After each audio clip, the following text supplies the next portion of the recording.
Shalom, selamat pagi. Renungan kita hari ini diambil dari Matius 11. Di Matius 11 ayat 6 dikatakan, "Dan berbahagialah orang yang tidak menjadi kecewa dan menolak aku." Tema renungan hari ini adalah jangan kecewa mengikut Yesus. Kata kecewa memang sangat lekat dalam diri manusia. Di sepanjang perjalanan hidup kita, kata kecewa selalu mengikuti. Kita sering kecewa karena ada orang atau sesuatu yang mengecewakan kita. Bukan saja orang, keadaan dan situasi tertentu bisa membuat hidup kita kecewa.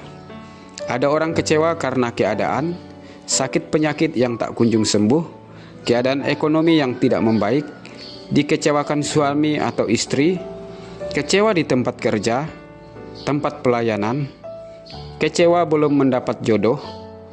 Setelah dapat jodoh, ada yang kecewa juga karena merasa salah memilih jodoh. Kekecewaan yang kita alami seringkali karena kita menuntut keadaan dan situasi yang sesuai dengan harapan kita. Ada suatu kekecewaan yang sangat fatal dalam diri manusia adalah jika kita kecewa dengan Tuhan. Setiap orang percaya harus berhati-hati dan waspada karena setiap situasi yang tidak ideal sesuai dengan maunya kita dapat mengiring kita pada kekecewaan, bahkan kecewa dengan Tuhan. Ini dialami Yohanes Pembaptis. Ia sebagai pewarta kerajaan Allah mengalami keraguan tentang apa yang diberitakannya.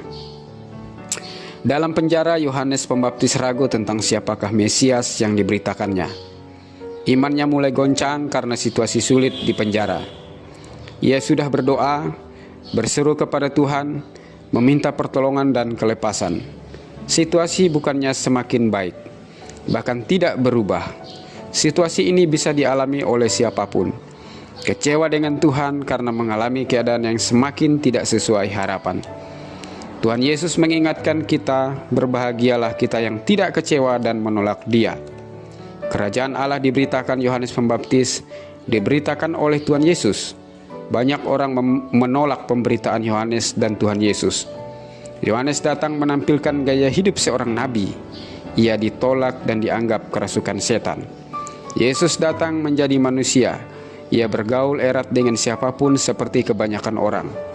Yesus ditolak, dihina sebagai seorang pelahap dan peminum, sahabat pemungut cukai dan orang berdosa. Banyak yang kecewa menolak Tuhan Yesus. Matius 11 ayat 18-19. Tuhan Yesus sangat mengecam kekecewaan. Mereka yang kecewa dengan Tuhan Yesus dan ajarannya akan dihakimi dengan keras dan tidak akan masuk dalam kerajaan surga. Apalagi mereka yang pernah dilawat olehnya, tetapi menolak pemberitaannya, hukumannya akan melebihi negeri Sodom. Matius 11 ayat 20-24. Saudara yang dikasihi Tuhan Yesus tidak pernah mengecewakan kita. Ia mau kita hidup bersamanya. Ia memanggil dan mengundang mereka yang percaya dan tidak kecewa. Semua yang letih lesu dan berbeban berat untuk datang dan mengalami kelegaan dan kelimpahan hidup. Kelimpahan dan kelegaan hidup adalah milik mereka yang mau berserah sepenuhnya kepada Tuhan. Matius 11 ayat 28. Tuhan Yesus memberkati.